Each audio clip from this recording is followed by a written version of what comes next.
Last night there was an earthquake. It was not too far away. It was 6.5 on the Richter scale. It wasn't that strong here, but we definitely felt it. Anyway, I'm currently in the middle of building this tower, and it's at the weakest point it could possibly be right now, because it's almost as tall as it's going to be, but the top isn't domed over yet, because that'll give it a lot more strength. So basically, it's either the worst time or the best time to get an earthquake. If the thing fell over, it's obviously the worst time. But if it holds together, then I know even in its weakest form, it can handle, some shaking. So it was also storming and lightning and thunder and raining and winding last night. So I didn't actually come out to look at it. So it's today, and I'm looking at it, and it looks like it's still standing, which is great. Exactly what I was hoping.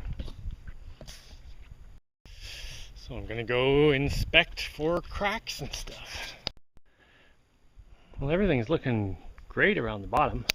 This right here, this light part, is a crack I patched from, I don't know, a long time ago. And it is still totally good. There's a little crack down here, but that's been there for months. I just haven't patched it yet. Because I wanted to see if it was going to expand anymore, but it hasn't. But there have been, at least as of yesterday, there have been no cracks above the first floor. So no cracks from here up. And it doesn't look like there are any now. So everything looks totally good. I don't see any cracks at all.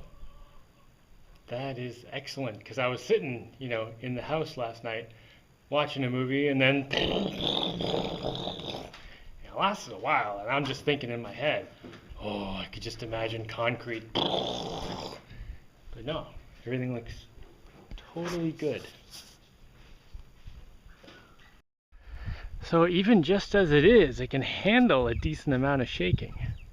Oh, that's so nice to know. That's an excellent time for the earthquake to happen. Anyway, there's a band here, this thing here, which is I think it's 1/2-inch ropes. Well, it's one rope going around the whole dome 6 times, and I pulled it really tight, and then concreted over it. And I'm gonna do the same thing up here. So that'll add more strength, because the concrete has tons of compression strength. Like, it's not going to fall in and crush itself. The only way it would reasonably fall apart is if it came apart, So I want to have a band up here that's tightening it, and maybe another one here. And the one up here I was probably going to do this week before I put the roof on. So I'm sitting inside the house with everything shaking, thinking, oh great, it's like days before I put the top band on. The whole thing's gonna fall apart, but no, it's totally good. So now my challenge is to not get overconfident. It handled an earthquake, no problem, totally no problem. And it's gonna be stronger. I mean, the concrete's going to keep getting stronger, because like one of the pieces I just put up yesterday. So the concrete's going to get stronger just on its own. And I'm adding all these structural elements to make it stronger. So but I can't get overconfident that, it handled an earthquake in its weakest state, and now it's totally fine for anything. No, I have to remember, I have to continue making it as strong as I can. But yes, that is very encouraging that, there was like an earthquake that was like one we could very easily feel. Like, it was shaking pretty good, and the whole thing had no problem. Oh, good stuff.